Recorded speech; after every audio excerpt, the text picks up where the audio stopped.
Egunon, ongi etorri Ziliport saio berriuntara, podcast berriuntara, justu bihitzez Ziliport aurkezteko, Ziliport sortzigunen joan den urtean, edo duela 2 urte, pixka bat kontra-informazio edo beste informazio bat zabaltzeko bat zere gazteriari zuzendua, helburua izanki alde batetik autoformatzea, artikuluen eta podcasten prestakuntzaren bidez, gure bururen formatzea, eta bestetik politizaziorako tresna bat bezala ikusten dugu Ziliport, beraz, ez gira profesionalak, amaturrak gira, gure ditugun baliabideekin ari gira, baina, saiatzen gira hasteko bide hortatik segitzea, eta gaur zuekin gira, Garazi eta Eki, egunon?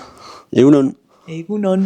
Beraz, zuek ziste U14 edo Uztailak 14ko kideak, pixka bat lehenik aurkezten alduzi Uztailak 14 zer den, eta nondik heldu den, eta... Bai. Uztailak 14, berez Uztailak 14 beste egun frantsesa, beste egun nazionala da. Beraz, hortikan hasi ginen 2021 batean egiten manifak, beste egun nazionala da, frantsesa. Orduan hortikan abiatu zen gazte talde bat bildu ginen eta hasi ginen manifestazio bat prestatzen. Gu baino lehen izan dira beste erakunde batzuk egin dituztenak, egin zuzen adibidez segik egin zuen, ukan zuen garai batez, Uztailak 14 Donibane Loitzunen egin izan zuen. Aitzinak hartu zuen erreleboa, aitzinak uste dut beste 2 urtez edo egin zuela, eta urte batez utxune bat izan zen, eta beraz gazte talde bat bildu ginen erganez eta utxune hori bete behar dugu, eta manifestazioak badu bere tokia hor gure ezin dugu utzi Uztailak 14 ospatzen Euskal Herrian nola poz-pozik frantsesei, beraz manifa hori hasi genuen. Eta noiz hasi zinezten biltzen, piskat kokatzeko denboran... 2020an etzen manifarik egin, eta hortikan guk ikusiz gero manifa horrek etzuela segidarik ukanen edo hasi ginen biltzen, eta 2021 batean egin genuen gure lehen manifa Donibane Loitzunen. Beraz, lehen manifa Donibane Loitzunen. Hasi zinezten biltzen, aipatu duzu, utxune bat bazela, ze utxune aipatzen duzu, ze gabezia senditu zinuten gara horretan, kolektibo horren sortzeko eta horren garatzeko? Nahi duzu? En fait, bai? Duzu betirateko? En fait, hasteko hori, Uztailak 14 beste egun frantsesa izanik eta beste egun arrotza izanik, alde batetik manifestaldirik ez egotea edo kontra hotxik ez izatea problematikoa iruditzen zitzaigun. Hortaz gain, garaia politikoki aski nahasia zen garai bat zen Euskal Herrian, eta Ipar Euskal Herrian bereziki, diskurtsoa aski lausotzen hasten zen, eta hor espero genuen diskurtso osotuago bat edo ekartzenako genuela, hori manifa horren bitartez. Beraz, aldarrian bada independentziaren gaia, pestatut utxune aipatzen duzula da ere gai hori, independentziaren aldarri hori ez zela duku garai hortan, garai pixka bat berezi hortan, borroka estrategia transizio garai horietan, independentziaren aldarri hori pixka bat apaldu egin zen, galdu zen, suposatzen dut ere hori izan zela helburutariko bat, gai hori berriz main gainerat ezartzea, plazaratzea, kaleratzea?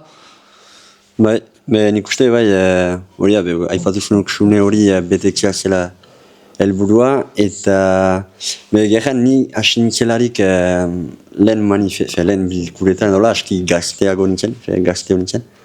Eta orduan goa nintzen sobra hartzen ere utxune hortaz, nik uste gaur egun ere funtziori baduela, eta beti ere baduela behar bat erantzuten duela Uztailak 14, hori zentratuz egun hortan, lehen aipatu dugun frantziak egun hortan, piskat aitzaki hartuz egun hori, osotasuna handiago batean, betektzen duela gaur egun nazio-zapalkuntzari lotua den problematika hori. Erran zu aski gaztea zinela, hastapenean zu hor zinen eki 2021 batean? Bai, manifan, bai. Manifan hor ziren, eta gero hortik emeia okan duzu, sartzeko, eta... Bai, piskat hor bildu nintzen lehenago, hola kuriostatez, eta bilkura batera joan, kompromiso hori gabe, eta hola piskat urbiltzen, baina nintzen antolaketan sakonki barnean. Eta zu beraz garazi bai, eta behar da ere hori zen helburua ere manifa bat emidez, gazteak urbiltza, eta hortik biltzea, eta gehiago antolaketa partean biltzea, eta sarean lutzea ere, eta ekida adibide bat baina hori zen.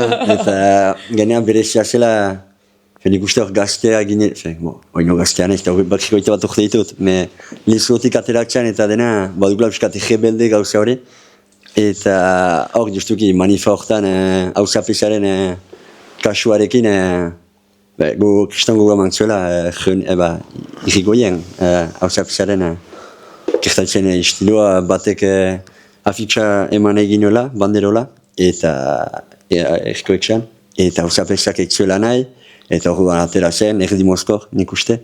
Eta polizia etorri zen, pusaka hasi ziren, eta istorio. Eta bukaren egin zigun behaks bat, aski mitiko gelditu dena Uamalauen historikoan. Eta horako detailek ere bat, haien xarma. Bai, egia da, en fait, 2008 batean antolatzen duzelarik berriz, hartzen duzelarik Uamalaiko manifa hori, gertakari hori gertatu zela ezena bate hori ikusi azkenean, ez? Zaketek ikesplikatu zuen bezala, mutu lertu duz, baina hausapesa atera zen, ustez Moskorra zen pixka bat, eta beraz, behaz bat atera zuen, eta bada, genat behaz horren argazkia, maleruski, beretzat. Horretzen zira, zu garazi pixka bat, horren ondorioz, ze gertatu zen, hori izan zen, eta bidek aipatu zuten hainitz, ze saltsa muntatu zen horren inguruan, eta ziek nola erantzun zinuten, edo nola bizi izan zinuten hori. Bai, aski bitiko izan zen, ze gainera tipo ala ere sartu zen egiko etxera. Ezagri zuen frantses peto gauza hori, eta egin zuen behatza, ordan irudi hori mitikoa gelditu da. Eta bai, beraz, jartzun pila bat ukan zuen, guk ez genuena bortxaz espero, ze gure lehen manifazan, nire bai biziki gazte nintzen, eta talde ala ere aski berriak ginen, baina azkenean denen artean eta lortu genuen hori pixkata txikitzen, kudeatzen, prentsarekin, beste historioekin, eta orduan urrengo urterako pixkat indar eman zigun, eta ekibezalako beste gazte batzuk ere batu zitzaizkigun, eta hola segitu dugu gure bideska egiten. Nire badut horretzapen bat hortaz, elkargoko kontseilu komunitario batean, beraz, pidarteko hausapesak, hemen Aljurik galegin zuen jendeari sutitzea, eta txarotzea hausapesa Dominamela irigoien, San François irigoien sustenguz, eta jarrene txigarek randu ez hemen nidut erraiten altsatzen girelaik. Hori erantzako, eta bideo hori bada beti, eta hortako hori horre bada beste anekdota bat, eta hori izan zen, pixka, hilabete zometzu geroago generat, edo haste bat zometzu geroago, eta hoziz libertimendu batzuetan ere ipatu izan zen.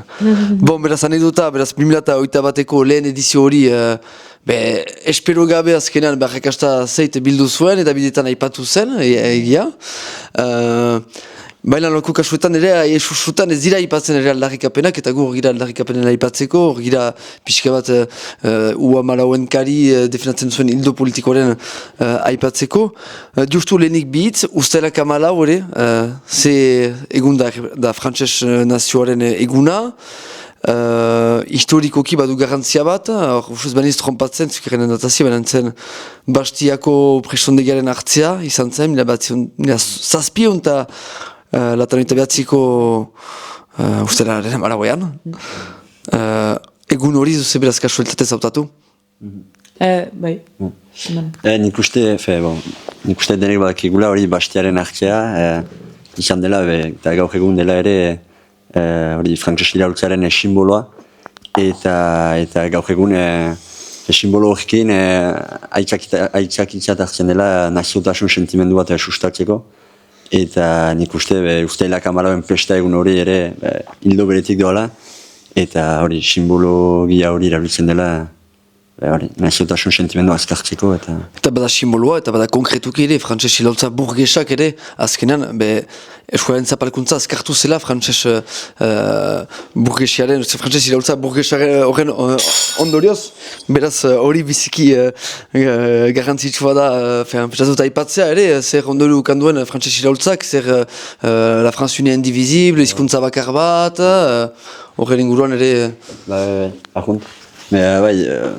Hori da, monarkiarekin bukatzean, estatu horren bateratzea eta sojerak, hainbat hizkuntzari kalte egin die, hainbat hizkuntza jakin behar da, antzut zenbakia, zeitzimat hizkuntza eta bazirela monarkia horren barnean, eta naziotasunarekin batera, hainbat izabatu direla, frantsesa ere pasa dela hizkuntza ofiziala, inposatu dela, eta gero...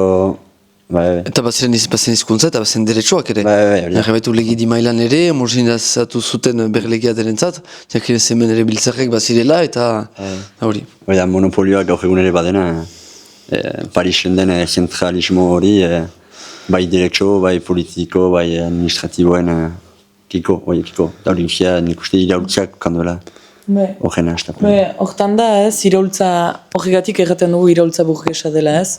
Zeren eta azkenean burgesia batek baditu interes batzuk, estatu merkatu bat sortzeko, eta orduan bat dena egin behar du homogeneizatu, kulturako homogeneizatu, hizkuntza bat ezagi, eta jarri kultura berri bat, denok berdinak garelaren sentimentu hori eta hori pusatzen du. Eta justu lehen ikusi dugu edo akzo edo konstituzioko 16. artikula Olak zait. Emaiten zela, les langues régionales font partie de la patrimoine national. Eta unek untsa esplikatzen du zer den fenomenoa, eta hori, esalde jeten den bezala, dena dela... Frantzia. Eta Frantz. Frantzia eta Frantzia. Bai, justuki, sortu zuten iraultza frantsaren kari nazionalismo horrek azkenan eman du estatuari pixka bat nortasun bat eta gero estatu horrek gaur egun administratzen du burgesiaren interesak administratzen ditu azkenean.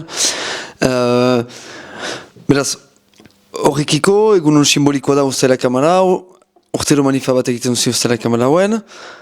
Horren arte, ze aldarri plazaratu duzie, ze aldarrikapen main generatu duzie manifa horren kari eta zeranketa eraman duzie horren inguruan. Azkenan guk ikusten genuen Baitu ze bi ordu. Hori da.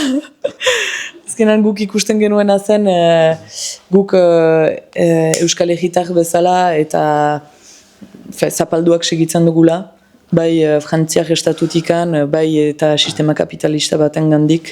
Beraz orduan beti aldarrikatu izan dugu independentzia eta sozialismo. Hori izan da gure ardatz nagusia eta urtero egon garen aldarrikatzen. Horrez gain, azkenean asimilazioaren kontzeptu hori bai izan dela guretzat biziki garrantzitsua izan den kontzeptu bat, asieratikan, adibidez gure lehen manifan lema izan zen asimilaziotik erresistentziara pasatze hori. Orduan bai asimilazioaz ohartu, kontutan hartu, antolatu eta erresistentzia batera pasatu ez. Eta gian asimilazio hori buruz. Justu bai, erriten baitzu asimilazioa, guretako pixka bat evidentea da, ulertzen dugu gure artean asimilazioa zer gara iduen eta guzi, ziek nola definitzen duzie hitz hori edo hitz horren gibilan, zerri pentsatzen duzie? Nik renen nuke asimilazioa ulertzen dugula, estatu frantsesak Euskal Herriareko, edo kasunetan Ipar Euskal Herriarekiko duen postura edo duen proiektu politikoa edo estrategia politikoa, agian haueki. Dena frantses eta burges ideologiak eta Euskal Herrian, Ipar Euskal Herrian barnearaztea eta azken finean tresna horren bitartez hori naziotasuna eta frantziak ideologien gorakada itzaitea edo inpusatzea. Eta horren adibide simplea dugu eta argia Uztaila Kamalau eguna, hori lehen jamezara, hain arte jamezara naziotasun sentimendu hori igotzeko. Baina nik uste asimilazioa ere ez dela ez du iduri hainbeste kalterik duenik, aski transparentea iduri du, ez dira oartzen, ez da bideo batean polizia batek jokzean gazte bat, hor bortizkeria bada. Baina, asimilazioak ere bortizkeria batek hartzen du, agian ez zain argia, eta hori, usteak amalau ekuntxera ikusten du, egunerokoan baitugun adibideak dira, milaka dira asimilazioa ikusten dutena. Bai, hori da, azkenan asimilazioa da pixka bat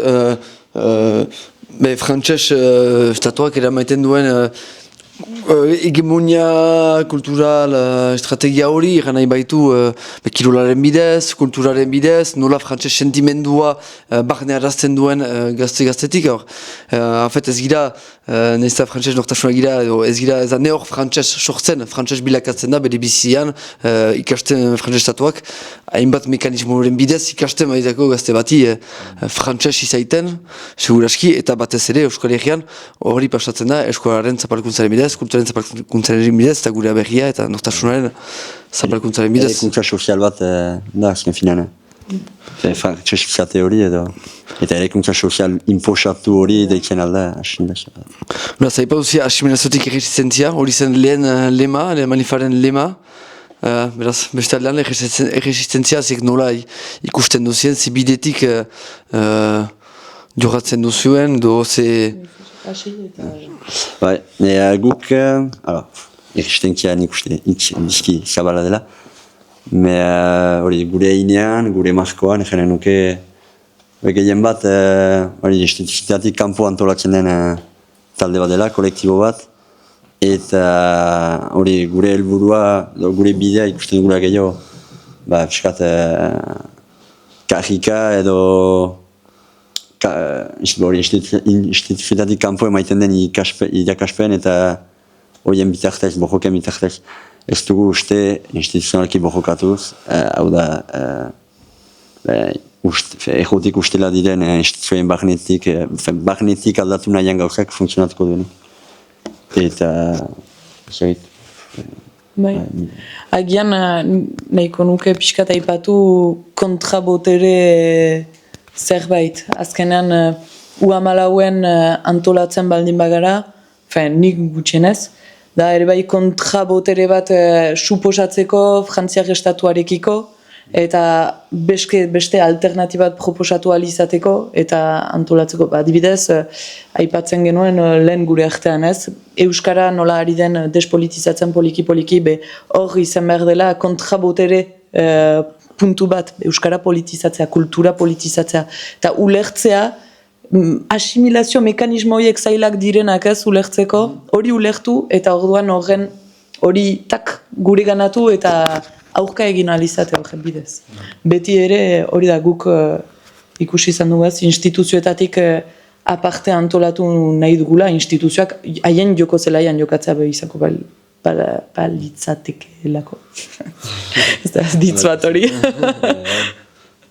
Nik uste, usteak amalauekin, usteak amalauegunean bojokatzeaz gain, lura dela hori gune autonomo antolatzeko gune bat eskaintzea, eta hori kontra botere gune bat uste hortik aratago dela, eta ez dela mugatzen soilik usteak amalauean mobilizatuko gira ez girako frantzesak.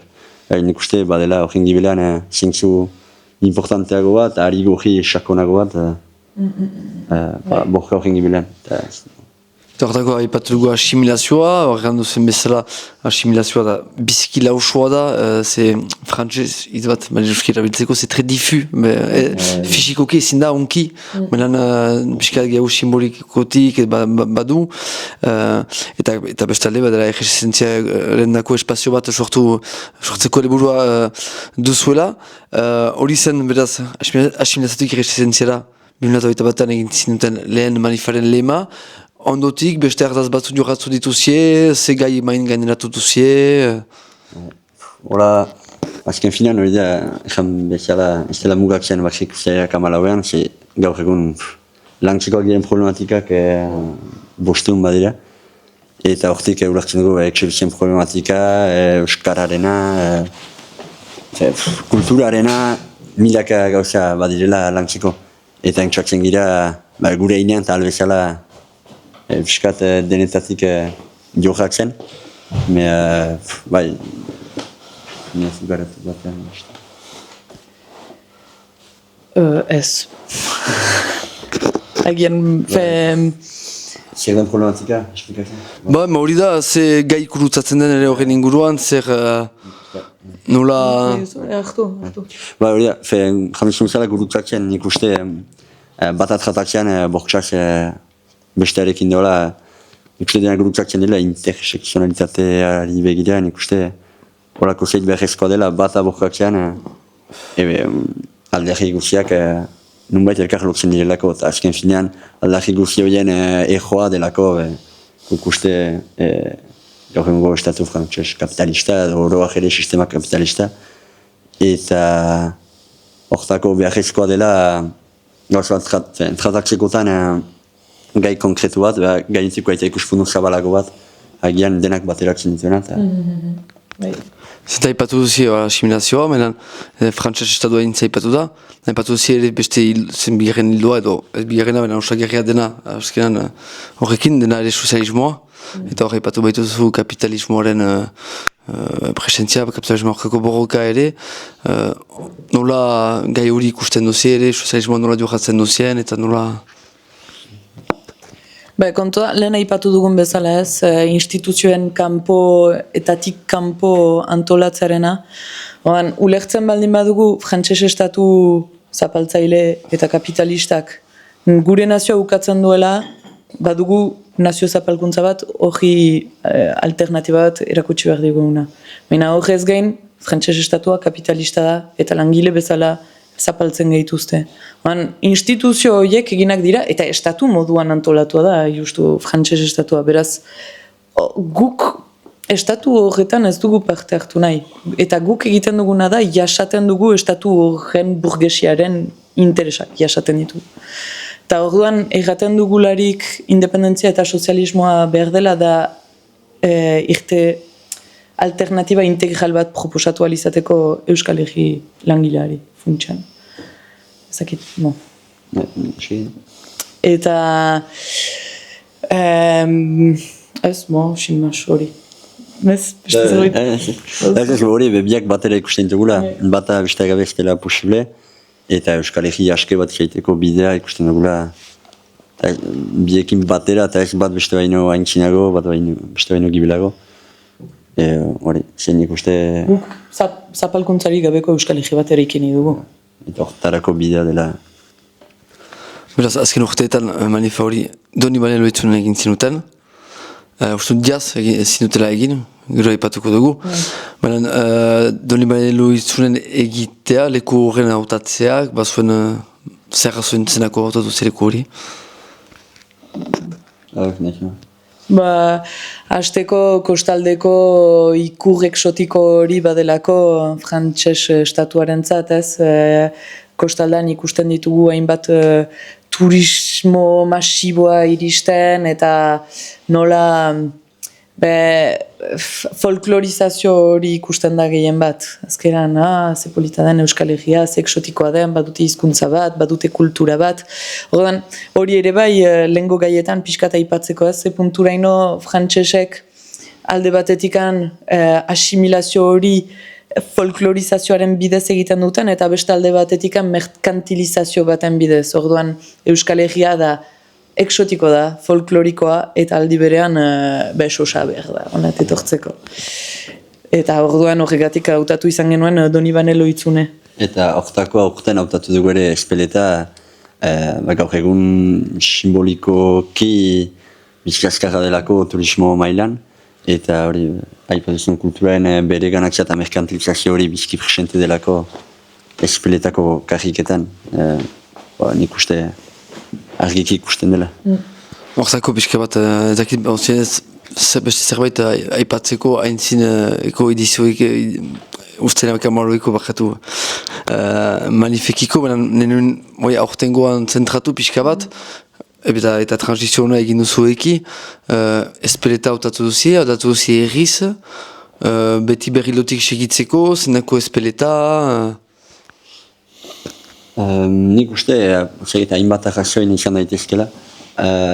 Lehena arjandan bezala gaur egun espeletak hartzen duen, gaur egun eta dela mementu bat, hartzen duen bidea eta sebilakatzen den kezkagarria da, bada. Eta orduan, hori Donibane Loitzunen egin dugu, hainbat aldiz, bikain pasa da, eta hor pentsatu dugu, beste zona batzu ere, beste zona batzuetara urbiltzea ere, eta bide beretik lehen aipatutako gune, kontrabotere gune horiek, bezain bat edaktzea edo proposatzea alzein baldikutan.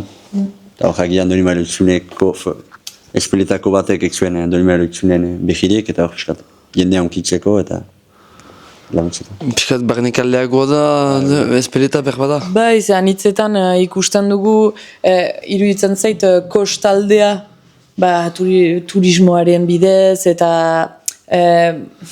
karta postal gauza hori badu anitz, ez da hori egin nahi dudana.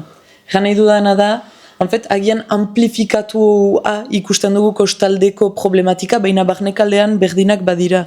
Eta orduan problematika horiek ere bai barnekaldean gehiago, barnekaldean, jokatzeko interes bat.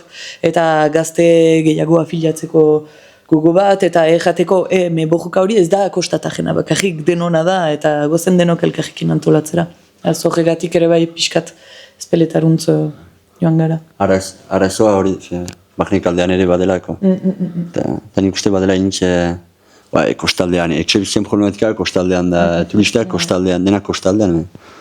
Nik uste hori alere giroztak diagun eta arribatzen da ere, problematika hori. Eta gara batez hori ipatzen zen, hori kostaleko problematika bada eta guzi, baina azkenean bego hartzen gira ere ni barnekalikoan iz, eta barnekaliko egietan ere gerozta etxibizitza gehiago bada, gerozta eskora gutiago entzuten da, harreman sozialak ere egian, harreman soziala historikoak, ziren harreman soziala historikoak, komunitarioak ere galtzen dira, eskolaren inguruan egiten zirenak, laborantzaren inguruan, antzerkiaren inguruan, kantuaren inguruan.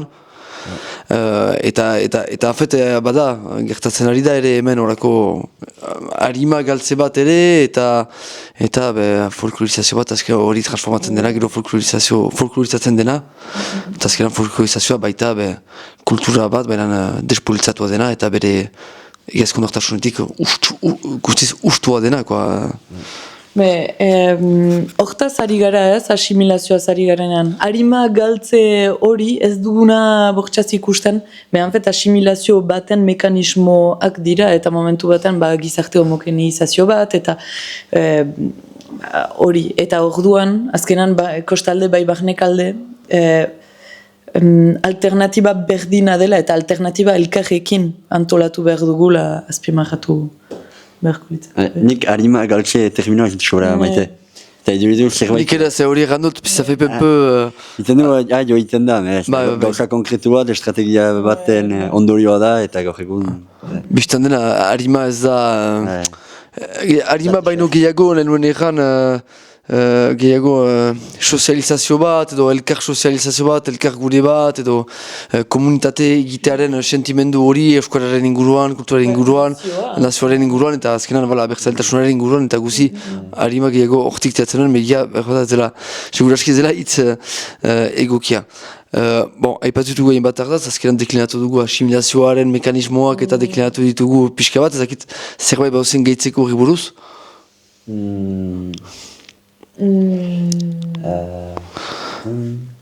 Zenta hornik gehiago aipatu nahi nuen ere, bada asimilazioa, lausua dena, baina gaur egun ere bestalde, gerozta bortizagoa ere bilakatzen ari da, zentuan nun eskuin mutura ere gerozta indar eta pixu gehiago badu frantses estatuan, eta ipar eskolegian ere pixkanaka ikusten dugu, hartzen gira, ebe jendea eskuin muturaren diskurtsotik urbiltzen ari dira, eta diskurtso horrek onkitzen dituela hemengo jendeak, eta gazteak ere.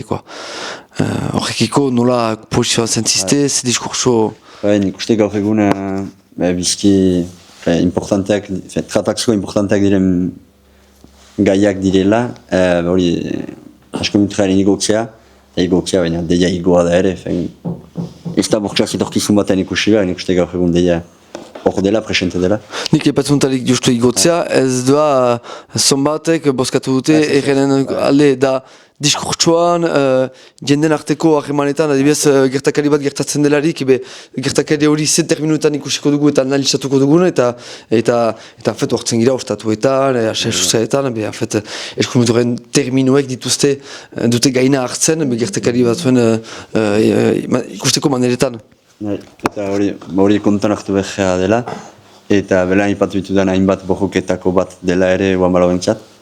Eta ondoan bauzu hori indar polizialaren igoera ere, hori errestentziaren kontrako jasarpenaren igoera, eta nik uste biak ez dira bortxak separatu behar ez, nik uste lotura bautela, eta ez dira biak nahi gabean bat ere igotzen, nik uste badela azken final dela, frantses estatu kapitalistaren ondorio gerota konkretuago diren ondorietako batzu, eta horre ez dela ikusi behar, eskumentura igotzen da, troxean, gauza, ez dela gauza isolatu bat bezala ikusi behar da, beti estrategia baten gibilan dena, pentsatua da, antolatua da, eta interes batzuei erantzuten die. Hori da, interes batzuei erantzuten die.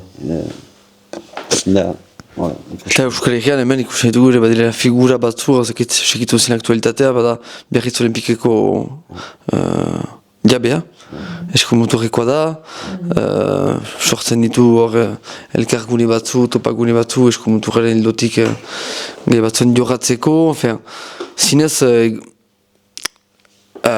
presentzia azkartzen ari da eta pegatinak ere agertzen dira geroztzea gure egietan, hori garai batez ez zena pentsatu ere, ez ginen pentsatu ere hor saran gertatu da, izan dira saiko ikastolen kontra pegatinak, ikastolan bakatu. Nola zireko? Horren ikuste hori lotua da. Igoera bada, jendea ere asumitzen du gaur egun, eta hori ikuste gauzea ahigarria dela, itxigira hainbat ere nun onartua den sozialki edo hainbat emintzat, baina jendeak asumitzen duen ideia fascista eta eskumenturkoak kaitea.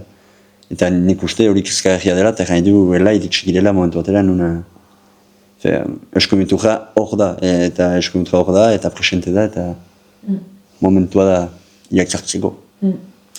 Eta adibidez lehen aipatzen genuen nola independentzia eta sozialismo aldarrikatzen genuen. Azkenan guk erraten dugularik instituzioetatik kanpo antolatzen gira eta jarrera iraultzaile bat badugu. Eta da hain justu ez ukateko Euskal Herri burges bat. Eta ukateko Biarritz Olimpikeko lehendakaria hor bere interesei men langileria eta denak eskuin mutujean lehokatuak. Hortara doa problematika oso hori ez, Euskal Herri sozialista batena. Zerbait bitu, ez? Bitu, bai, hori da. Eta zukeki, bedazekin duzu paraleloa, eskumentuaren igoera, eta ere poliziaren jazarpenaren artean. Errepresioa ere pariatu duzue, azken urte horietan, uste dut urten epaiketa bat okan duzuela. Urten zen, bai? Apililean, horako zerbait? Martxoa apililean. Deia pixka bat, kondatzen duzien segertatu den, edo nola pasa duzien eta nola bizi izan duzien. Afera hori? Hasteko, nondik hasi. Bai, errepresioa jasan dugu, eta orduan bi aldiz atxilotuak izan gira, bigarren atxiloketak, azkenean oartu ginen. Ze hori ere, pentsatzeut garrantzitsua dela aipatzea. Mugitu garen einean eta pixkat nahasian naiz nire buruan. Azkenean, antolatzen zaren einean, parametro iraultzaile eta konfrontazio parametro batzuetan. Hau da, etzarenean instituzioetan, goxo-goxo, are bozkatzen dugu, bai edo ez, hola, bakatu, egan etzen hori gauza, baina antolatzen, errepresio bat jasaten duzu. Beraz, guri gertatu zaiguna da, atxiloketak ukan ditugu, inkesta bat pairatu dugu, inkesta horretan ukan dugu zirrazko gure gibeletikan hilabeteetan zehar ikerketak egiten. Zirrazko... Zer da zirrazko? Jakin dadin, dadia da inteligentzia bat, zerbitzu bat da, frantses estatuan koordinatzen dituenak hainbat polizia, eta zirrazkoren helburua da fitxaketak egitea. Orduan militante batzuk zerbait egiten hasi baino lehen, jakitea nor diren, zer egiten duten, eta orduan arrisku potentzial bat bilakatu baino lehen, jadaukatea fitxeroetan nor eta nor diren. Orduan pairatu dugu hori guzia, epaiketa bat ukan dugu, epaiketaren emaitza ukan dugu urte hasieran, eta hor adibidez emaitzetako bat zen isunez eta gibelapeneko presondegiaz gain, zen manifestatze debeko bat eman digute, 3 urtekoa, hainbat 3 militante eri. Eta ustut galegin zutela ere, zu lujalde debekoa ere, galegin zutela zure... Galdegin zuten, prokuradorak galdegin zuen 5 militante ginen epaiketan, eta batek ez zuen nazionalitate frantsesa, beraz lujalde debekoa eskatu zuten. 5 urtekoa edo zerbait, erokeri bat. Azkenan... Hala ere, 3 urteko manifa debekoa niri iruditzen zait argigarria azkenean, eta ez onargarria. Eta hortara ikusten da, ez antolatzen zaren einean, nola instituzioak antolatuak diren bezu antolatzeko, zure antolakuntza mozteko moduan, ez? Eta janduzun hori, nik uste justizia justuki adibide bizki garbia dela gaur egun. Eta dutxet, ez dela, badela blog lantzeko justiziari buruz, badelako justizian idealizazio bat, inkonsientea ere agian, baina justizia existitzen baliz bezala, eta justiziak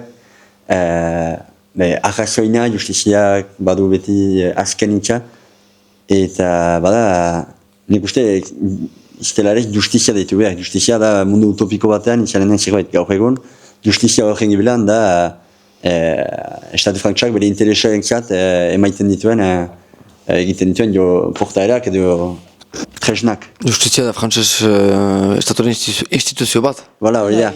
Eta horretako instituzioetaz hitz egitean behar aski lauso edo lido, behar dibide konkretua dugu justizia. Eta hori nik uste zinez, behar da... Antzeko. Eta tribunal de justice, non, tribunal de l'État, quoi, d'injustice. Même justizia itxa. Eta hori, bizki barneratu dugula, txamaiten gaur egun nire ingurune sozialan hasteko. Nahiz eta konsiente izan, ala ere beti badugula esperantzari, bera justu eitzaren dira nerekin edola. Behar dugu lertu justizi itzok. Zarez erabilia. Hori da nire ikusi. Tribunala, epaiketa. Hola, tribunala, eta... Jakin behar da... Austegia. Burges hauen... Burges haien ideien arabera nola ikusten gaitizten, hori kintot hauzi bat. Eta biztan dena, koma jamaziz, eta haien kontrakoa. Hori da. Eta neutroa, eta hori beste gai bada, neutralitate ere. Hola.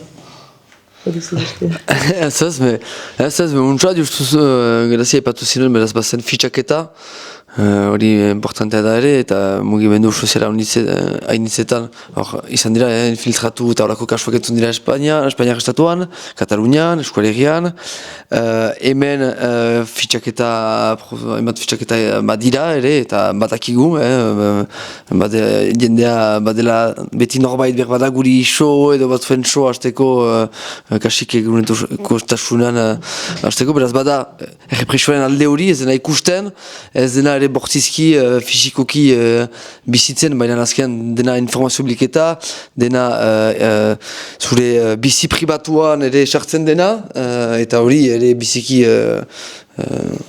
largia da.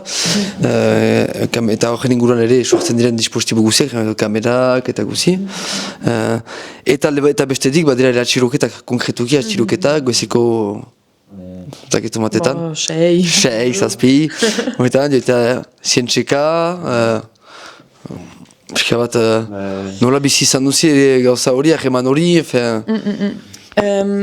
Nik nahiko nukena justu zeren eta azkenan militante zarelarik eta badakizularik gauza, eta militante edo militante ez, ze denok gaude kontrolatuak eta denok nahi gehituzte xintxo leho batzuen inguruan eta listo.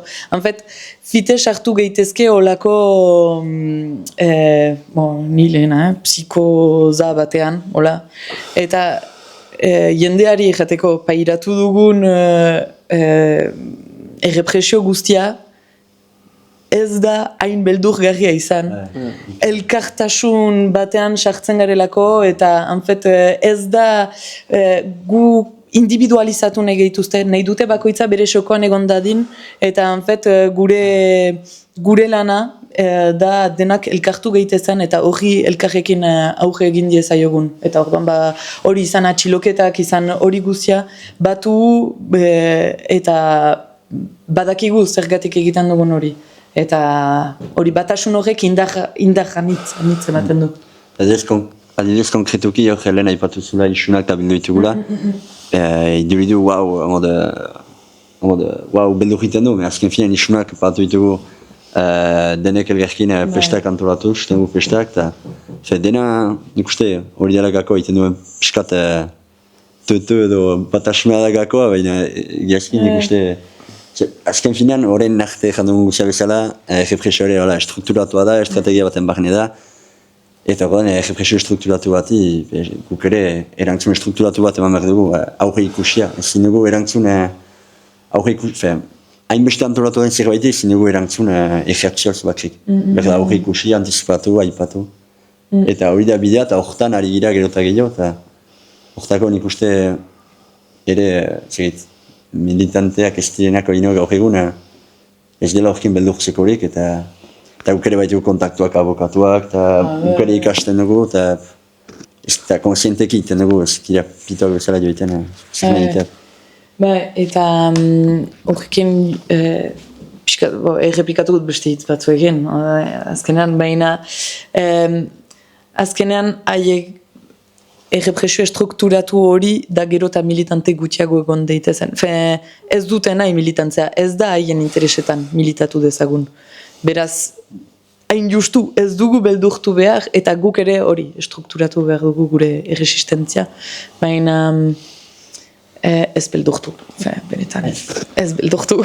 Bai, ni egeran ene galderan pixka bat dramatizatu eta afera, beti norbaitek bigiratzen zuen, gainera eta guzi.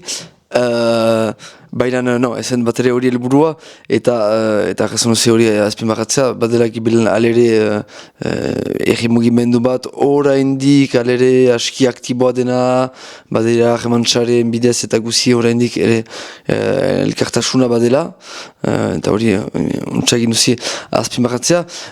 Justu galdegin ere, aipatzen baituzi ere hor badela argiki intimidazio joera bat eta estrategia bat, eta estrategia pentsatu bat, razional bat, bulego batean pentsatu dena horren inguruan. Zek zer diozi estrategiaren inguruan, nola hor egiten dugu, hor bada elkartasuna, baina nola anticipatzen aldugu, nola kontra-estrategia bat muntatzen aldugu justuki jendea ez beldurtzeko, justuki jendea esplikatzeko bai, biztan dela militantzea hori pairatzen aldera militantzeagatik, baina azkenan bailotu militantzea eta horrek ez gaitu frenatuko. Nola gazte bati adibidez, nahi duena sartu mugimendu politiko batean, zien mugimenduan edo beste ere, nola esplikatuko zinukete hori manera ez dramatikoan. Hasiko nintzen manera oso dramatiko batean, baina ez dakit orduan hori den. Ez, kide batek erraten zuen eta anitz mugirazi zuen nire barnean erraten zuen kontua da guk kateak baldin bagenitu lotuak bezala txorkatiletan, ez baduzu errepresioa sentitu nahi ez mugitu, baina zuk atxilo segituko duzu, eta bizi ustel bat ukaten segituko duzu, eta denek. Aldiz, denok mugitzen baldin badugu eta sentituko dugu, baina denek elkarrekin hautsi dezakegu kate hori. hori egingarria da. Eta nire ustez jendea ez dago hartzen egingarria dela, baina horretarako antolatu behar da. Eta nik uste ere antolatu itzak behar ere beldo egiten duela, piskat, iten duela antolatu, gauza seriosa da, eta bai seriosa da, baina nik uste, piskat, augerik zori badela politika munduan, politika gure inen, jaitut mugimendu sozialen baitan, baina hori da, biziki, ez da dramatizatu behar janden zumezela, eta ez da, behar da entxatu, etorri, eta, hola, badela irudi hori antolatu, X teknikoak erabiltzen dira, bizki teknikoa da dena, ez bauzu ez aski zautzarik, txirauntza etorkia izanen, ja hori militantzik, gaur egun mugimendu sozialen helburua, estoki da, zuk ez dakizu eta entzak zidea interesatzen, tro beha. Guk badakiguna irakatzeko, zuk badakizuna emanen, eta piskat hori da elkartrokatzen. Eta piskat lehen aipatu dugunarekin, nik uste justuki dela kontrabotere gune horiek sortzea, eta hortik heldu da piskat tenu buru biltzen du, hori da, Uamalau bezalakoak adibide bat da beste batzen gaindi. Horako guneak hortako inadira justuki, jendeari gauzak irakasteko, denen hartan trukatzeko. Eta gian hori okaitan kurukete ere gazteksek, etorkizun batean gaur egun izuten aski nik uste, gaur egun. Eta gazteksak ere aipatu da azken aldietan, piskat, despolitizazio egore baten direla. Eta nik uste gazteksek, piskat, bide hortatik segituz, lortzanko. Olako guneak sortzanko, olako guneak bilakatzen alko lirat ezkela. Beraz, hor berriz azkenan astapeneko gaira itultzen gira, asimilazatuik erresistenziara hori baitzen zian Uamalaueko kolektiboaren lehen manifaren lema eta erresistentziaren ibelan bada ideia ontsa ulertu badut kontrabotereen sortzea, antolatzea eta parekoen estrategiei erantzutea manera antolatuan, manera koordinatuan eta guzi. Ezakit pixka bat bururatzeko demora jantzauku pixka bat aipatu dugu represioa, aipatu dugu Uamalauen manifaren nondik norakoa, aipatu dugu maniforen inguruan plazaratu nahi zuen aldarrikapenak. Ziek antolatzen duzi beraz ondoko manifa, ondoko ustera Kamalauean. Artzelenez izanen da, ez baniz jonpatzen, ezpeletan, zeten horretan. Zazpiak, merkatu plazan. Zazpietan, ezpeletako merkatu plazan.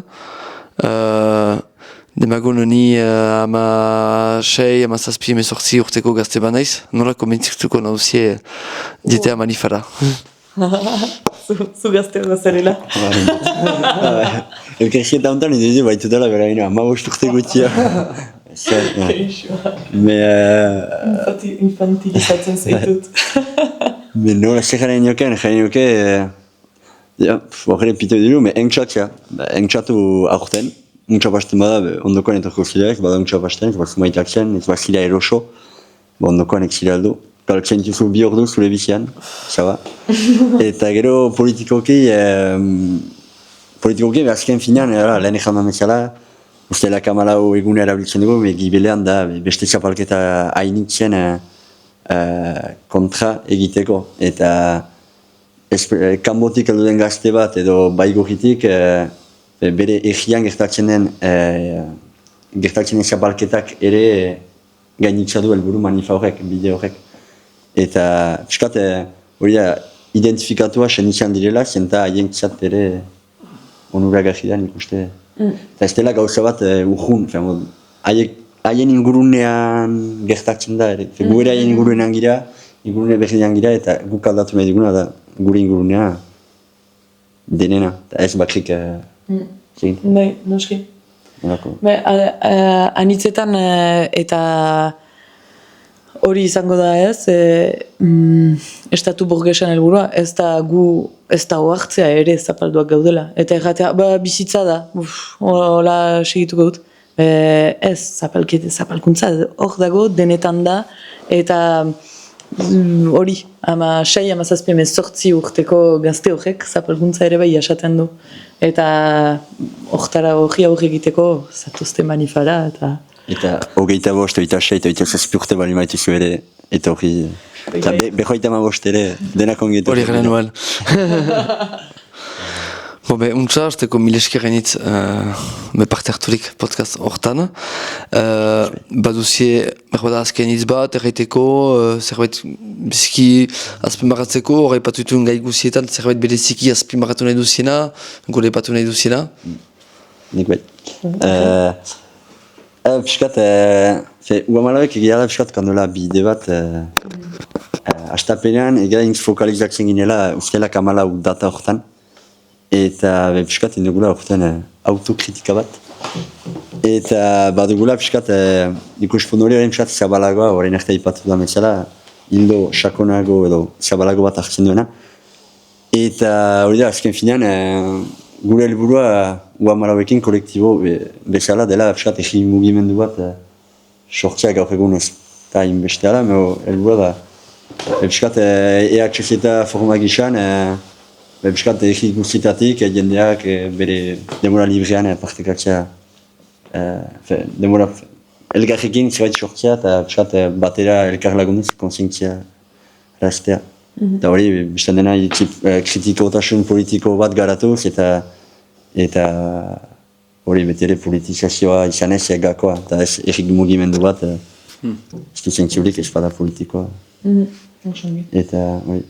Ez dela inbeste, piskat gauza Uamalau bajenean direnak dira Uamalauen besteak ez. Erua da, piskat idekitzea, arteak idekiak direla eta norbaitekin untsap, ez da bortxatua beti bajenean izaitea da piskat inguruko elkartekin eta denekin. Gauza ideki bat piskat. Beraz ala, gomitatzen duzie, edo nor Uamalauen txartzeo, edo nor edo zer lotan ere, bakotsak baitu bere militantzian bakotsak baitu bere nahiak, maite dituen arloak ere, batek maite du manifestan joitea, beste batek maite du komunikatzea, beste batek maite du traktek baratzea, beste batek maitetuko du hiltzalietan antolatzea edo hiltzalien maitea. Bon. Bakotsak atxeman dut bere lekua, petsatzen dut gauza horretan, mileskeren hitz, berriz ere, parte harturik podcast horretan. Milesker zuei. Eta kurai hor. Utsi.